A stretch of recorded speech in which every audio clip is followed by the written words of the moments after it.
avant, parce qu'après, on va tout balancer sur Emmanuel. Moi, très rapidement, merci beaucoup Emmanuel de votre éclairage. Moi, je vous cache pas qu'avant aujourd'hui, je ne connaissais pas ce protocole. J'ai lu avec attention, grâce à Anne-Marie, vos écrits sur l'intervention que vous aviez faite la dernière fois. Je suis très curieuse des capacités d'application, puisque au regard de ce que vous avez décrit, il n'y a pas que le cancer. En fait, nous, on vit à l'hôpital toutes les agressions physiques, verbales, que ce soit des patients, que ce soit des familles de patients. Donc, on vit dans une société aujourd'hui de plus en plus agressive. Et c'est vrai que arriver à un certain nombre de stress post-traumatique aujourd'hui, ce n'est plus une anecdote, ça devient vraiment un événement récurrent. Et je suis très curieuse, comme l'a dit Mario, de la formation. Oui, vous formez qui, en combien de temps, au bout de combien quel est le délai pour qu'on puisse nous être opérationnels sur le terrain face à ce type de situation. Et effectivement, je suis intéressée parce que pour moi, c'est transposable à beaucoup de situations pratiques concrètes. D'accord, je vais essayer de répondre. Quand j'ai été sollicitée par le CHU de Rouen, c'est parce qu'ils étaient face à des patients en oncologie qui, une fois qu'on leur avait annoncé qu'ils avaient un cancer, n'entendaient plus rien sur le déroulé de la journée. Il y avait un shutdown total et ils se retrouvaient avec des dysfonctionnements, des ralentissements, des traitements non pris, des explorations non faites, parce que à partir du moment où ils avaient annoncé que la personne avait un cancer, la personne était dans un état de choc et n'entendait plus les préconisations et les instructions, ne serait-ce que de sortir du bureau de consultation pour aller voir la secrétaire à l'étage numéro tant. Les gens avaient un immédiat arrêt sur image. Et donc, la première demande du professeur Twetch, qui avait fait un pilote avec différents types de profils, des médecins, des secrétaires, des cadres de santé, tous les intervenants impliqués dans la chaîne d'intervention en oncologie, pour avoir leur feedback et leurs préoccupations. Il était apparu que l'annonce, et c'est ce que préconise l'auteur du protocole 6C, puisque la dernière publication qu'il a faite sur 128 parents et qui a mis en évidence parents à qui on annonce que l'enfant a un cancer, a mis en évidence que le style de communication activant, une empathie très équilibrée, plutôt cognitive, avait une répercussion importante sur la perception de ce qu'on venait de dire. Et donc, ce qu'on a mis à jour avec l'équipe du professeur Twetch, c'est qu'il y a deux temps. Il y a le temps de l'annonce et il y a le temps de l'action. Et donc, la consultation, on l'a construit comme ça. Et globalement, tout type d'événement, on le construit. Enfin, tout type d'événements traumatogènes. Je reprends les exemples que j'ai notés, l'annonce d'un décès à des parents, un patient qui fait une hémorragie massive devant un interne sidéré, le suicide d'un collègue, tous ces types de situations traumatogènes que le CHU peut rencontrer, on les traite en deux temps. Un, le temps de l'annonce, deux, le temps du combat. Et c'est pour ça que je suis un peu interpellée quand vous disiez, Mario, que en une journée, la personne faisait tout. Et alors, je me dis que ça, non seulement on a l'hypercute, c'est une question, je ne sais pas, parce que encore une fois, dans ce domaine précis qu'est l'oncologie, je découvre, mais par contre, je sais très bien ce que fait un choc ce que peut faire une annonce traumatogène, et donc il y a l'hypercute et deux, il y a la mise à terre. Et l'idée pour nous, c'est plutôt, et c'est ce qu'on fait avec le premier décès de l'acronyme, c'est plutôt de dire, bon, allez viens, tu vas te relever, on va mobiliser les ressources qui sont les tiennes puisque tu as basculé en mode sympathique, et que pendant plusieurs heures, le choc que tu viens de subir va te mettre dans un mécanisme automatique de survie, et plutôt que d'induire une posture passive, mais là je pense que vous l'avez déjà complètement initié, on va induire une posture active. Je me questionne juste sur quel type de posture active, parce que peut-être que c'est beaucoup en une journée que d'avoir, 1, le choc de l'annonce, 2, le choc des instructions et du plan de bataille, si je peux dire ça comme ça, et 3, la mise en œuvre immédiate. Voilà, c'est juste une interrogation que j'ai. Peut-être que je peux vous apporter quelques éléments. D'abord, ce sont il y a deux points à vous dire. Sur ce sujet-là, ce sont des femmes qui ont déjà eu un certain nombre d'examens avant et sur lesquels il y a un doute important sur le diagnostic. Donc on part pas de zéro, si vous voulez. Et d'autre part, on n'est pas capable, même si on le voit, on ne pourrait pas le faire d'ailleurs, d'avoir un véritable plan de bataille, pour reprendre un peu vos termes. Ce qu'on va enclencher, si vous voulez, c'est l'étape suivante. C'est-à-dire que, effectivement, mais encore une fois, c'est quelque chose qu'on a fait de façon pragmatique et sans avoir l'arrière-pensée structurée que vous avez dans votre protocole. L'idée, c'est de dire, ça c'est quelque chose qu'on a testé, et ça, et pas seulement d'ailleurs dans ce programme-là, mais aussi dans d'autres. Moi, c'est ma façon de faire en général. C'est d'enclencher l'étape suivante, c'est-à-dire de ne pas rester sur. Voilà, il y a ce problème-là, mais qu'est-ce qu'on va faire derrière? Qu'est-ce qu'on va faire? Et qu'est-ce qu'on va faire? C'est pas forcément enclencher un traitement. Ça peut être enclencher des étapes de diagnostic complémentaires parce qu'on en a besoin pour autre chose derrière.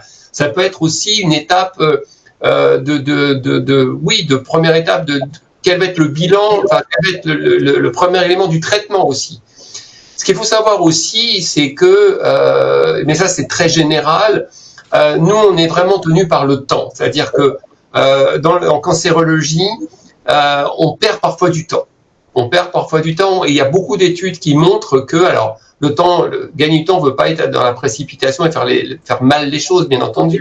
Mais beaucoup de choses, beaucoup de temps peut être perdu parce qu'on va faire une étape de diagnostic, alors avec des éléments divers qui vont s'échelonner dans le temps, etc. Et nous, comme beaucoup d'endroits maintenant, on met en place alors, nous, on a un programme qui s'appelle un Stadiac. Bon, ça vaut ce que ça vaut comme acronyme, mais dans beaucoup d'endroits maintenant, on met ça en place. Il y a des diagnostics rapides. C'est-à-dire que les gens viennent avec une suspicion et on essaye de gagner du temps et d'aller vite parce que on se rend compte que parfois c'est plusieurs semaines, voire plusieurs mois qui sont perdus. Et ça, alors, pas toujours, mais ça peut avoir vraiment un impact sur la prise en charge ensuite.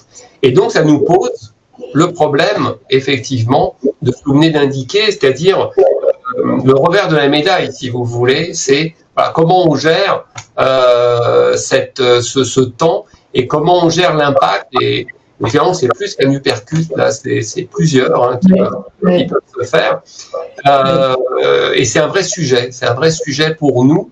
Et moi, je serais intéressé, alors là, j'en profite, mais je m'intéressait qu'on en discute un peu plus avant, parce que je pense qu'un certain nombre de choses qu'on fait de façon intuitive, je dirais, comme souvent, elles pourraient être beaucoup plus efficaces si elles étaient construites. Donc, je pense que ça vaut le coup, parce que, et pas seulement avec Gustave Roussy, je veux dire, dans beaucoup d'endroits aujourd'hui en cancérologie, on s'est rendu compte qu'il y avait la notion du temps, elle devenait un élément important et qu'on cherche à gagner du temps.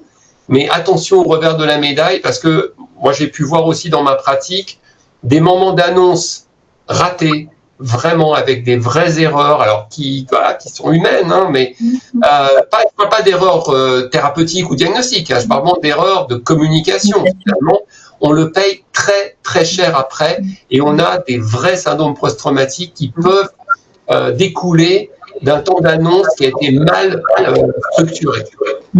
Bon, je me permettrai d'intervenir pour dire que je crois qu'on ne résoudra pas la question aujourd'hui, mais que on aurait vraiment intérêt à la creuser, parce que dans ces cas-là, comme toujours, c'est plusieurs types de logiques et de logiques de perception qui s'affrontent. Donc il y a celle, j'allais dire, des soignants de votre côté, enfin des experts soignants, et en face de leurs oies, il y a globalement des patients. Et puis il y a aussi celui de la perception des patients. Est-ce que vous disiez, Emmanuel, sur le fait que vous défrichez, mais je crois que tout le monde est un peu là, vous défrichiez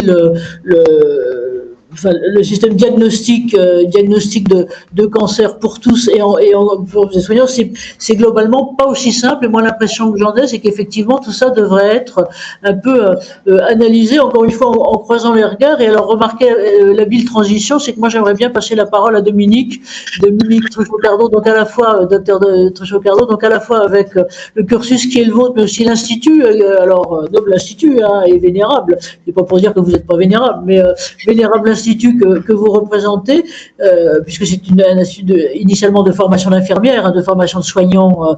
Voilà, comment à la fois ces questions-là sont-elles ou pas abordées peut-être dans les processus et dans ce qui est votre truc, que je dirais, moi je vous ai connu à la fois sur deux questions qui est à la fois l'innovation et les data et l'autre qui est justement la prévention par la nutrition.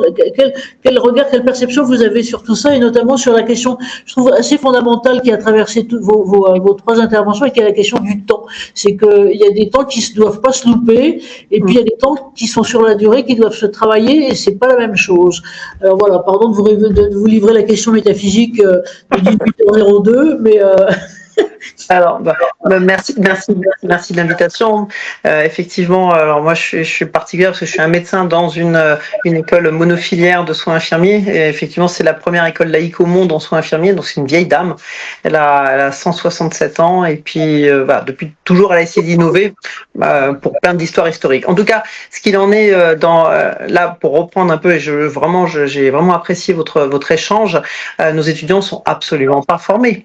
Absolument pas formés à l'annonce. Alors, on fait des annonces, mais c'est toujours des annonces type catastrophe. Effectivement, on reprend très régulièrement l'annonce du décès, l'annonce, voilà Mais moi, pour avoir des retours, ils sont pas très bien armés quand même. Voilà. Et puis j'ai un pied aussi à la faculté de médecine à Lausanne, et c'est pareil, c'est quelque chose. Alors, on travaille un peu par de la simulation ces annonces-là, mais ça n'a jamais l'impact que ça devrait avoir. Et alors, d'autant plus quand c'est un soignant qui est en face. Ça n'a rien à voir, mais là où ils ont été extrêmement choqués, dans l'actualité, vous avez su, bon voilà, on a eu un feu en Suisse et il y a eu des jeunes gens gravement atteints, et mes étudiants, que ce soit médecins ou infirmiers, se sont trouvés en face de gens qui avaient leur âge exactement, avec des pronostics de vie et de survie au départ quand ils étaient en soins intensifs, puis après de vie, simplement de revivre, qui les a extraordinairement choqués. Alors en tant que soignant et puis en tant que classe d'âge également. Donc je pense que ça, s'il y a quelque chose à vraiment renforcer ces annonces, et puis ne pas laisser nos plus jeunes être un peu dans l'inconfort et puis surtout dans l'incompréhension.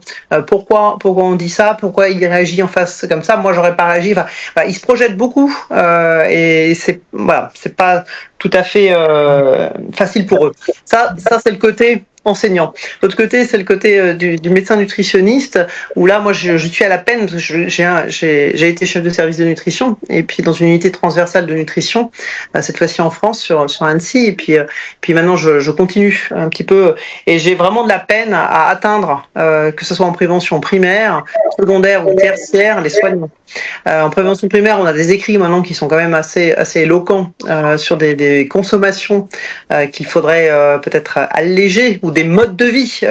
Voilà, on connaît les cas coupables les plus fréquemment retrouvés dans les processus oncologiques, et dedans on retrouve tout ce que font les soignants de manière allègre. Le tabac, le manque d'activité, l'alimentation qui est assez pauvre en fait partie, et puis l'alcool. Bon, ça on en a aussi quand même pas mal. Ça, il y a pas de prévention en temps personnel, comme il n'y a pas de prévention sur le bon état de santé des soignants, enfin particulièrement je sais pas, en France maintenant, je suis perdu, il y a longtemps que je suis en Suisse, mais en Suisse je n'ai pas d'enseignement de comment être en bonne santé pour moi-même accueillir les gens qui le sont moins. Donc, en prévention primaire, bah, là, on a zéro impact.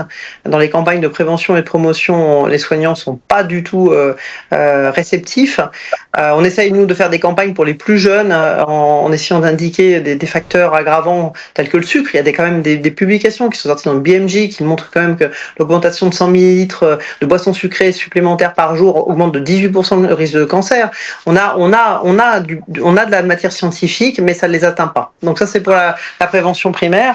On a une autre problématique je suis en train d'attaquer d'un point de vue, alors par un biais un peu différent, c'est sur les rythmes atypiques de travail. Les rythmes atypiques de travail sont corrélés à plus de presque 90% avec une mauvaise alimentation. Donc le rythme décalé est une source d'une alimentation. Je dis pas qu'elle est pro-cancérigène, mais enfin elle n'est pas favorable, on va dire. Donc avec une alimentation ultra transformée, trop grasse, trop sucrée. Et ça, pareil, on n'y travaille pas. Et ce qui est paradoxe, c'est que j'ai un projet de recherche à l'heure actuelle, mais avec les musiciens, qui eux finalement s'intéressent presque plus à ce type de prévention, qu'ils soient effectivement dans le cadre du cancer ou des maladies non transmissibles, que les soignants. Donc ça c'est un premier paradoxe et je ne sais pas comment faire pour changer ça. Et en prévention secondaire et tertiaire, je vois, on a des consultations, on offre une consultation de nutrition adaptée dans les services d'oncologie, soit de préhabilitation, de préparation, de suivi pendant la maladie et le soin ou après. Notamment, on connaît les impacts que ça a dans la suite du cancer du sein. Et ben les soignants, systématiquement, les soignants malades s'y inscrivent pas. Donc c'est pourtant une proposition qui est offerte. Alors peut-être qu'elle tombe, je reprends ce que vous disiez tout à l'heure, peut-être qu'elle tombe au mauvais moment, puisqu'on annonce tout en même temps. Et peut-être que ça, c'est le truc de trop, de dire, bon, bah, en plus, vous allez être suivi par une super équipe de diététique, je pense que c'est le truc de trop. Mais en tout cas, c'est assez frappant. Et sachant qu'on allait échanger ce soir, j'ai été regarder à la clinique La Source, et ben, on a 0% de soignants inscrits à ces programmes.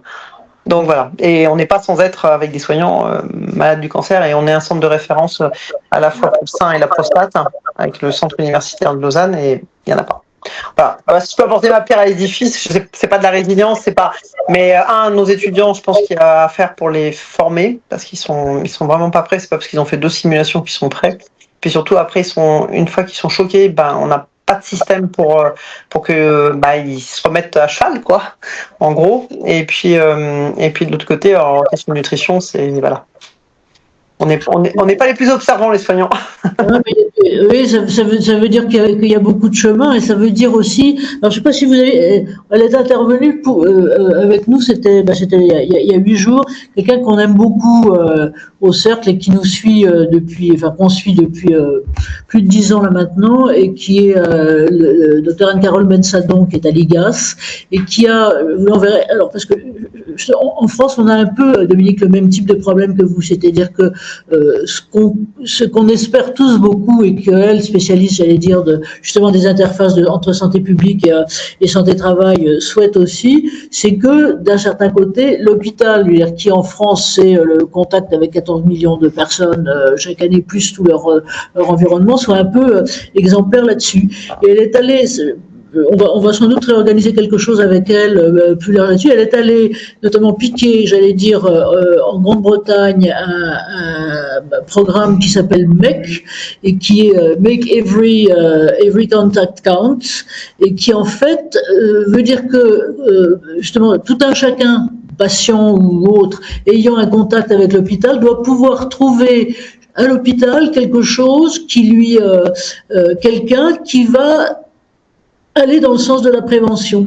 Et je pense que tout ce qu'on fait là, alors nous à notre petit niveau mais autres, mais qui est encore une fois de mettre l'éclairage sur la santé des soignants et la question de la symétrie des attentions, parce que ça leur permettra plus tard autrement de développer ce type de sensibilité, c'est important. Carline, je vous voyais avoir envie de réagir, et puis après on donnera la parole à Emmanuel.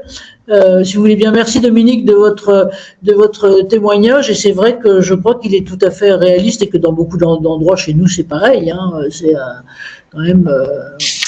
Carline, de votre côté. Merci Dominique de votre intervention. Effectivement, le thème de la nutrition est central. Nous, on en a fait un vrai suivi de prise en charge et de consultation sur le centre. Vous avez raison de dire que les rythmes alternants ou notamment l'activité de nuit a un impact important. C'est constaté dans la plupart des consultations, une prise de poids entre 5 et 8 kilos sur une carrière pour des professionnels de santé qui travaillent de nuit. Donc c'est vrai que les pousser à une prise en charge en nutrition, voilà, c'est un travail de terrain de longue haleine. Le body summer peut aider de temps en temps sur des prises en charge, on va dire, fluctuantes en fonction de la saison. Mais c'est vrai que la consultation nutrition, moi je le vois sur le centre, a un succès important. Alors, tout niveau confondu, ça peut être je veux prendre du poids, ça peut être je veux perdre du poids, ça peut aussi être, puisqu'elle est associée à la consultation sport santé, à comment je me maintiens en forme avec une activité physique en parallèle et qu'est-ce que je dois manger pour faire en sorte que cette activité physique soit concordante. Donc on a vraiment des profils de salariés qui sont complètement différents, mais je vous rejoins tout à fait sur l'importance de l'alimentation. Elle devrait être enseignée dès le plus jeune âge aujourd'hui pour éviter les dérives qu'on peut avoir aujourd'hui. Mais c'est un travail de longue haleine qu'il faut mener au quotidien. Oui, alors nous on essaye de dire voilà, faut être en bonne santé pour soigner, et les seuls déclencheurs que l'on a pour ces consultations, c'est soit le premier enfant, qui est souvent le déclenchement d'un arrêt du tabac ou d'une prise de conscience de mon alimentation qui est peut-être dysrégulée justement par un rythme atypique, et puis après on a les 10 ans, je suis à 10 ans de la fin de ma carrière. Je voudrais bien continuer après la fin de ma carrière. Et là, on a un deuxième Roland. Mais au milieu, même chez nous, les plus jeunes, nos étudiants, on n'arrive pas du tout à faire prendre conscience de l'importance globalement des règles hygiéno-diététiques. Ouais. Oui, merci. On voit bien les difficultés. Alors, je vois qu'une de nos participantes pose une question. Émilie Baumier, si vous êtes là et si vous pouvez allumer votre caméra et puis nous donner votre réaction et votre commentaire. Vous nous dites que beaucoup de soignants sont eux-mêmes saturés psychiquement par les cas des patients et donc ils disposent de peu d'espace et sans doute de temps de disponibilité. Peut-être Émilie est plus là, et donc je parle pour elle. Là, je lis le chat comme vous le lisez aussi. Et disposent déjà de peu d'espace pour eux-mêmes. Donc on rentre encore une fois dans la question du temps et de la saturation du temps. Comment vous percevez tout ça, Emmanuel ? En fait, je pense que la question n'est pas tant le temps, mais le fait d'être saturé psychiquement, juste les mots qu'elle a dit avant. Parce qu'effectivement, comme on est toujours dans une relation compassionnelle avec le patient, me semble-t-il, forcément, on est saturé émotionnellement. Et encore que je trouve que les soignants ont cette capacité de dissociation partielle qui leur permet justement, avec efficacité, de mettre à distance les émotions. Et c'est un mécanisme d'adaptation qui est très efficace. Il est fragile, mais il est très efficace.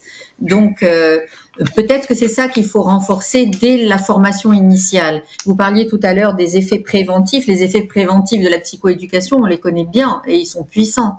Et donc, effectivement, c'est dès la formation initiale qu'il faudrait intégrer la posture qui consiste à activer et non pas à rassurer, à permettre de reprendre le contrôle et non pas être compassionnel, à être orienté vers l'avenir et non pas à faire un temps d'arrêt sur image une fois qu'on sait qu'on est malade.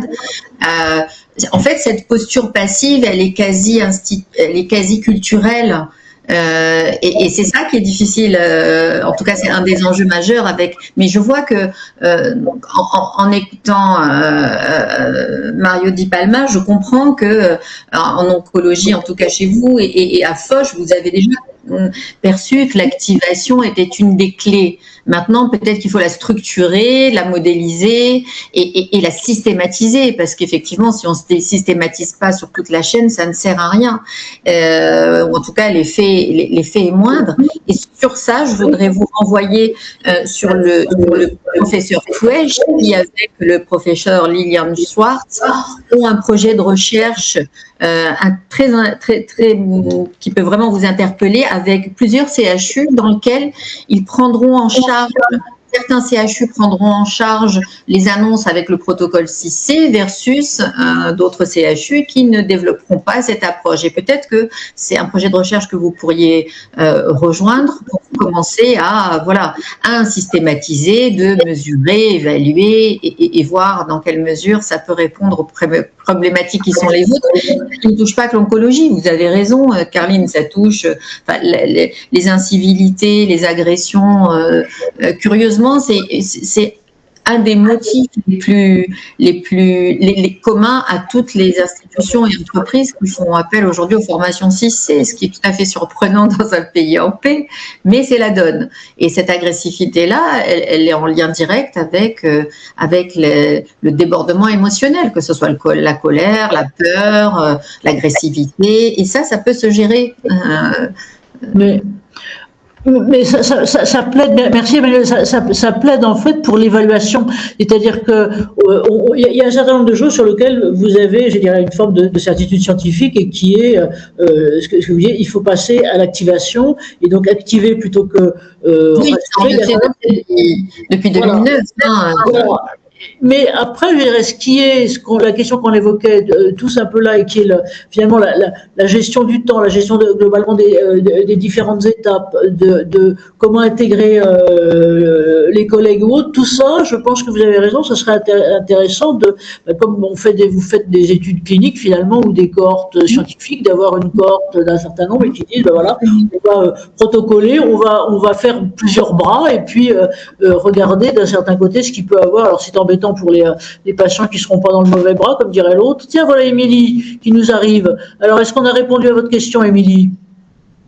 Oui, je crois que là, on a répondu. Enfin, c'est bien qu'elle y arrive globalement là maintenant. Et moi, j'aurais une autre question, Emmanuel, pour vous. Alors, complètement irréaliste, mais je me lance. Et comme je suis loin, je ne prendrai pas de tomates, en tout cas pas en direct. Mais si on essayait d'imaginer, c'était de répondre à ce que disait Dominique Tochocardo tout à l'heure. Si on essayait de se dire, qui était en gros de se dire, pour l'instant, sensibilisation des étudiants, c'est un peu c'est pas le vide sidéral, mais en tout cas, c'est l'absence. Si on avait, j'allais dire, des priorités de formation, de sensibilisation ou de message, vous diriez quoi, par exemple? Parce que je pense, en tout cas, moi je raisonne aussi un peu en tant que patiente, et donc j'ai été l'objet pour certains de soins attentifs extrêmement positifs et d'autres pas vraiment. Et donc voilà, de ce côté-là, quels seraient les grands messages que vous pensez qu'il faudrait faire passer à des étudiants juniors, là, pour le coup? On est complètement dans les juniors. Même si, par parenthèse, les vieux auraient quelquefois encore plus besoin de conseils que d'autres, même s'ils sont un peu sourds à ces conseils. Mais ça, c'est une autre question, pardon. Alors, sur la base de l'expérience que je peux avoir avec le CHU de Brest ou le CHU de Rouen, j'ai trouvé très intéressant que la plupart des chefs de clinique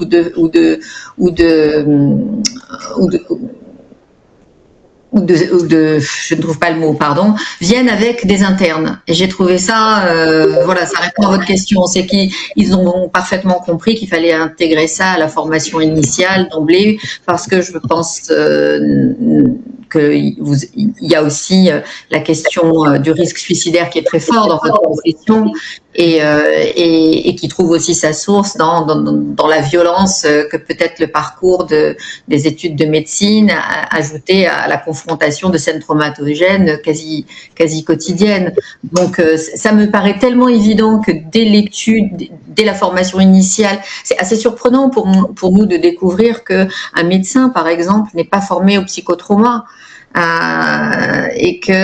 Alors qu'en consultation, quand on entend deux, trois symptômes, il suffit d'avoir été ne serait-ce que psychoéduqué au psychotrauma, au PTSD, pour savoir que l'agressivité, l'insomnie, la consommation d'alcool, l'évitement sont des symptômes emblématiques du PTSD, et que le PTSD n'est pas du tout limité aux zones de guerre, mais concerne complètement la société civile. Sauf qu'aujourd'hui, ce n'est pas un sujet effectivement qui a été pris à bras le corps, à part, force est de constater, par les oncologues et les cardiologues, puisqu'on a remarqué qu'effectivement, après des AVC, les patients avaient tendance à développer un PTSD. C'est intéressant ce que vous dites, juste par parenthèse, je dirais, sur les cardiologues. C'était une grande discussion qu'on avait la semaine dernière avec Anne-Carole Bensadon, là, dont je vous parlais, et elle est venue, alors ça a été, paraît-il, un gros choc à l'intérieur de l'IGAS quand au moment où elle a lancé cette première étude, donc c'était il y a 10 ans environ, donc c'était encore une fois, je dis, c'est sur le rapprochement entre santé publique et santé au travail, et donc notamment globalement là-dessus. Et elle avait choisi, non pas le cancer, mais elle avait choisi justement ce qu'était le cardiovasculaire. Et notamment, parce qu'elle travaille beaucoup sur ce que sont les différents déterminants, j'allais dire les déterminants sociaux de la santé là-dessus, et notamment pour faire des rapprochements avec ce que sont les comportements d'addiction, par exemple, ou autres. Et donc, je crois que c'est vraiment important de pouvoir mixer toutes ces apparences. Dominique, comment vous ressentiriez la recevabilité de telles choses chez vous? C'est encore une fois de l'utopie moi je trouvais ça extraordinaire. Alors moi, dans ma précédente vie, j'étais médecin de SAMU, donc au SAMU de Paris, donc j'ai fait plus de 15 ans avec la crise au quotidien, avec la capacité de la gérer bon an mal an, parce que j'avais pas été formé. Mais là, on parlait des étudiants en médecine, oui, c'est un fait, mais tous les étudiants soignants autour, et c'est encore pire quand ils sont pas dans l'action en direct. Je pense qu'ils sont très passifs. Moi, je vois les étudiants en soins infirmiers dans leur stage prennent les informations d'une manière encore plus violente parce qu'ils sont presque observateurs. On a les étudiants en physio, pareil. Les étudiants en physio, c'est bien connu. Ils sont pas dans l'action même ni de l'annonce mais ils sont là. Ils sont spectateurs. Et c'est terrible. Alors je dis pas que c'est la cause de l'arrêt de la plupart des carrières, mais enfin en Suisse nous on a mesuré la durée de vie moyenne d'un infirmier ou d'une infirmière en soins, c'est de 5 ans. Donc je suis déjà à former la moitié de la relève nécessaire pour la Suisse. Et si en plus quand je la forme au bout de 5 ans elle arrête, alors je ne dis pas que c'est la cause principale, il y a tout un ensemble de faits, mais c'est sûr que je pense la simulation permet de se préparer à ça, mais il n'y a pas du tout de... Voilà. Après, ils sont demandeurs. Évidemment, ils sont demandeurs. Nous, on a vu un changement de paradigme, 2 changements de paradigme ces dernières années. On a eu le premier changement de paradigme avec le Covid, où les étudiants ont été vraiment, tous les étudiants sont sortis des salles de classe pour aller dans les soins, dans des situations qui étaient extrêmement tendues. Alors, je parle pas de ceux qui étaient en soins intensifs, parce que là, on a l'habitude de gérer, puis on gère en équipe.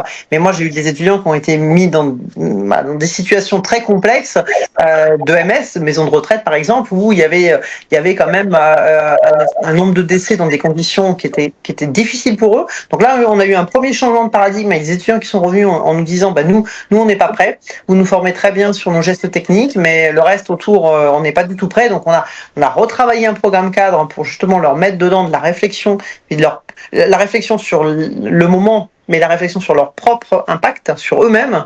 Donc on a essayé de le mettre de ça. Et là le deuxième élément qui vient se rajouter à tout ça, c'est plus en lame de fond, mais c'est le fait d'avoir dans les services, notamment en oncologie, de plus en plus de patients de leur âge. Vous le disiez tout à fait en introduction. Ça, on voit un autre changement, de se dire, moi finalement dans mes cours, on pense le patient oncologique âgé. Et puis j'arrive dans les services et c'est pas du tout ça. Donc voilà. Donc moi je crois beaucoup en la capacité de nos étudiants à faire la demande. D'avoir quelque chose, mais pour l'instant c'est pas tout à fait au point quoi. On va aider à mûrir, et puis peut-être là on est en train de s'acheminer dans les dernières minutes. Moi j'aimerais bien, avant, je sais qu'Emmanuel vous avez un gros sanglier sur le feu ensuite, donc il va falloir que vous nous quittiez. Peut-être ce que serait sur notre question qui était un peu complexe, mais qui est quand même quelque part la résilience à la fois de la personne en tant que personne face au diagnostic qu'elle doit mettre, mais de la patiente et aussi de l'équipe ou autre. Quel serait votre mot de la fin? Pardon de vous demander ça en quelques secondes ou quelques minutes, et on va poser les mêmes questions un peu à tous. C'est à moi que vous vous adressez. Emmanuel, il n'y en a qu'une pour l'instant, il y en a le mot de la fin, le mot de la fin ou le mot de la suite ou le mot des ouvertures. Ce que révèle le terrain comme vérité inconfortable, c'est que la prévention, ce n'est pas un luxe, c'est un investissement, parce que il se mesure concrètement, il se mesure en réduction des pathologies, il se mesure en coût de remplacement, en erreur médicale liée à l'épuisement. Voilà, il me semble fondamental d'être dans la prévention. On connaît aujourd'hui, hein, on a pléthore d'études qui mettent en évidence le fait protecteur de la prévention et de la psychoéducation. Donc déjà ces deux axes, je pense qu'on a beaucoup à faire dessus et ils ont le pouvoir de réguler structurellement. On a en médecine, vous savez, les premiers secours type ABCD. Le 6C se positionne exactement comme ça. Hein. On est vraiment dans, c'est le pendant pour les professionnels et pour les citoyens lambda, ce serait l'équivalent du PSC. Et voilà, que vous dire, profitons de l'expérience d'un pays aguerri et voilà, aguerrissons-nous à notre tour sur différents domaines. Merci Emmanuel, et donc on va vous libérer si vous voulez filer là maintenant, et on continuera et on va continuer là encore quelques minutes avec nos intervenants, mais je pense à tous, Dominique et Mario et Amia et Carline, si on peut peut-être prévoir, j'allais dire, des séances de sensibilisation, un peu de ce type, en prenant peut-être un cas, un exemple, et puis on fera appel à Emmanuel pour aussi montrer finalement à quoi ça peut servir, en quoi ça peut être utile, et en quoi ça peut être, j'allais dire, une propre sauvegarde pour les difficultés, des difficultés émotionnelles propres des soignants dans ces types d'attitudes. Un peu vos réactions au final, Carline, vous aussi, en ayant participé et plus merci pas, Emmanuel, allez-y. Hein. Ouais. En réaction rapidement, pour rebondir sur ce que disait Emmanuel, pour moi, ce qui est important, c'est d'essayer d'obtenir un équilibre sur une reprise d'activité professionnelle et de se projeter dans l'action. C'est compliqué pour un soignant aujourd'hui, après ce type de prise en charge, d'avoir une projection, d'essayer de se remobiliser. Et à mon sens, il faut tout l'accompagnement nécessaire, qu'il soit personnel, professionnel, encadrement, direction, pour accompagner ce professionnel aujourd'hui sur une reprise qui doit être réussie et qui ne peut pas être vécue comme une deuxième sanction. Oui, avec effectivement ces questions, ces défis soit d'aménagement, soit de retrouver d'autres cursus et d'autres postes qui doivent effectivement être positifs. Et je veux dire qu'en termes de défis de capital humain, si on peut dire, pour les hôpitaux et pour tout le système de santé qui est en crise de ce côté-là, c'est d'autant plus important que les perspectives soient sécurisées. Mario, de votre côté. Écoutez, d'abord, moi j'ai appris des choses ce soir, donc j'espère que ceux qui nous écoutent et qui nous écouteront, ça sera pareil pour eux. Je pense qu'il vient pour revenir à notre sujet initial, donc pour ces femmes qui sont et soignantes et patientes. Je pense qu'il y a vraiment des choses à faire en termes de prise de conscience, encore une fois, des spécificités qu'il peut y avoir dans ce genre de situation.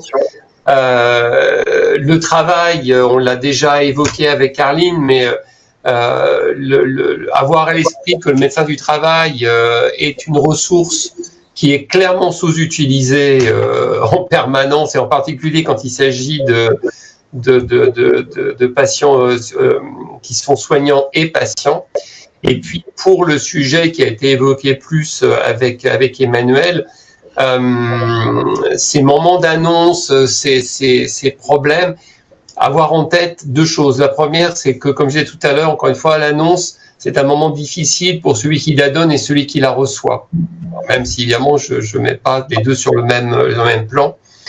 Et que on peut y faire quelque chose. On n'est pas condamné à subir. Et que de la même façon qu'on apprend des choses, quand il s'agit de thérapeutique, etc., on peut apprendre aussi à mieux gérer. Je ne dis pas qu'on fera tout bien sûr, évidemment pas, mais on peut apprendre à mieux faire en tout cas, et c'est quelque chose qui devrait se généraliser. et je reviens à ce que disait Dominique aussi, on voit une appétence de nos collègues, en particulier les jeunes, dès qu'on leur propose des formations, tout ce qui est accompagnement, annonce, etc., on est sûr de remplir la salle. Donc, il y a vraiment à nous maintenant de répondre à ces besoins, effectivement. Et pas que pour les jeunes, d'ailleurs, je m'inscris complètement là-dedans, aussi moi-même, bien sûr. Mais oui, merci de dire ça. Je rebondis sur une idée que donnait Emmanuel tout à l'heure, ou je ne sais pas si c'était avant, mais qui disait la résilience, c'est une compétence qui s'apprend et qui se construit. Et ça, je crois que c'est vrai que c'est devenu un terme un peu valise, un peu mou comme ça, mais de facto, la résilience, je veux dire, et la capacité à réagir positivement, à la fois à faire face au trauma, c'est effectivement le propre du protocole 6C, mais en même temps à prévoir et le construire en équipe. Voilà. Et voilà. Dominique, à vous le mot de la fin. Il est 18h30, donc. Non, moi je veux pas prendre le mot de la fin parce que les experts étaient passionnants et je les remercie. Non, moi ce que j'essaie de dire à mes étudiants, c'est qu'ils partiraient pas faire un marathon sans s'entraîner avant et sans prendre au milieu de quoi retrouver de l'énergie. Donc c'est prendre soin d'eux et que ça rentre de manière tout à fait normale et logique. Je me prépare avant l'action, pendant l'action je me fais aider et si je veux faire une carrière un peu longue, c'est la clé du succès, quoi. Voilà. Ouais, merci à vous. Bah écoutez, merci à vous tous. Il est 16h31 pour tout ça, et donc je vous vendredi. Voilà, ce que je veux vous dire. Donc merci, un grand merci. Le replay la semaine prochaine, et donc avec diffusion, pardon. Vendredi, alors voilà, replay vendredi. Donc, il va falloir aussi que je me fasse le compte rendu aussi vite. Donc, ça sera plus compliqué. Merci à vous. Bonnes vacances pour tout ça. Et puis, alors, nos prochaines étapes, si vous avez envie, le 10 septembre, ça sera sur, j'allais dire, une toute nouvelle pratique managériale que j'ai découvert il n'y a pas très longtemps par une fille assez géniale qui est DRH dans un groupe d'EHPAD et qui construit les choses. Enfin, c'est pas du management, mais c'est plutôt une animation de communautés professionnelles pour justement partager à la fois notamment les bonnes pratiques, mais aussi les problèmes de ce côté-là. Donc, ce sera le 10 septembre avec quelqu'un qui s'appelle Céline Fabre de Musevie, et puis le 23 septembre, alors si je vois que Jean-Marie Perretier est toujours là, et ça sera, merci Jean-Marie, avec toi le 23 septembre sur une toute autre question, mais sur les périodes de rupture de vie professionnelle ou de vie personnelle, et qui amènent à des périodes de rupture sur les fins de carrière et comment y faire face et comment s'y préparer. Et on a 2-3 exemples intéressants à vous faire présenter par à la fois un service interprofessionnel de santé au travail et par des centres de l'Agir Carco. Voilà. Un grand merci à vous tous, et merci à nos intervenants valeureux, et on continue les combats, et on continue les combats avec Emmanuel qui est parti. Merci à vous. Merci. Bonne soirée. Au revoir. Merci, au revoir. Bonne soirée à vous.